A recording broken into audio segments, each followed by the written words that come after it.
उर्मिला का त्याग, एक प्रेरणादायक हिंदी कहानी। अयोध्या नगरी में जब भगवान श्री राम को 14 वर्षों का वनवास मिला, तो उनके साथ माता सीता और भाई लक्ष्मण भी जाने को तैयार हो गए। लक्ष्मण ने अपने कर्तव्य को निभाते हुए कहा कि वह अपने आराध्य श्री राम और भाभी सीता की सेवा के लिए वन में साथ चलेंगे। परंतु उस निर्णय के पीछे एक और त्याग था, जो प्रायः भुला दिया जाता है। वह था उर्मिला का त्याग। उर्मिला लक्ष्मण की पत्नी थी। वह राजा जनक की दूसरी पुत्री थी और सीता की छोटी बहन। जब लक्ष्मण वन जाने के लिए तैयार हुए, तो उर्मिला ने उन्हें रोका नहीं, कोई आंसू नहीं बहाए, कोई आग्रह नहीं किया कि वे रुक जाएं। उन्होंने मुस्कुराते हुए लक्ष्मण को विदा किया, ये जानते हुए कि वे 14 वर्षों तक एक कठोर वनवास का जीवन जिएंगे और शायद उनसे कोई संपर्क भी न हो पाए।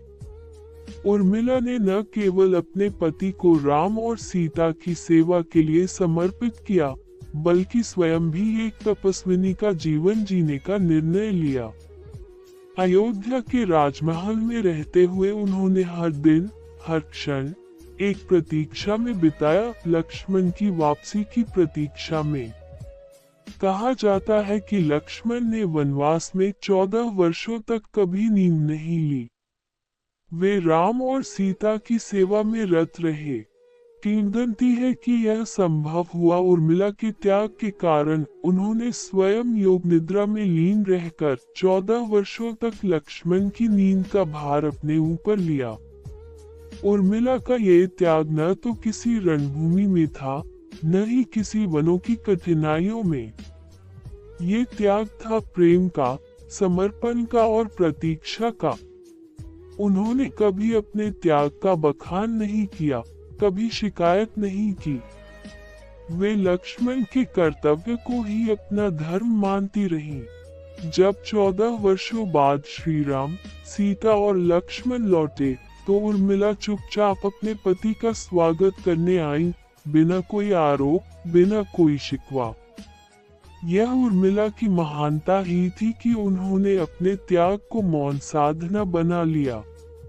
आज भी जब त्याग की बातें होती हैं, तो सीता, राम और लक्ष्मण का नाम लिया जाता है, परंतु उर्मिला का त्याग एक मौन प्रेरणा की तरह इतिहास के पृष्ठों में छिपा रहता है।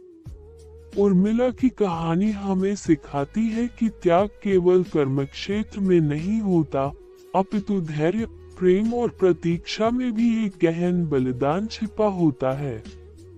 अगर आप चाहें तो इस कहानी को बाल रूपांतरण, नाट्य रूप या कविता में भी लिखा जा सकता है।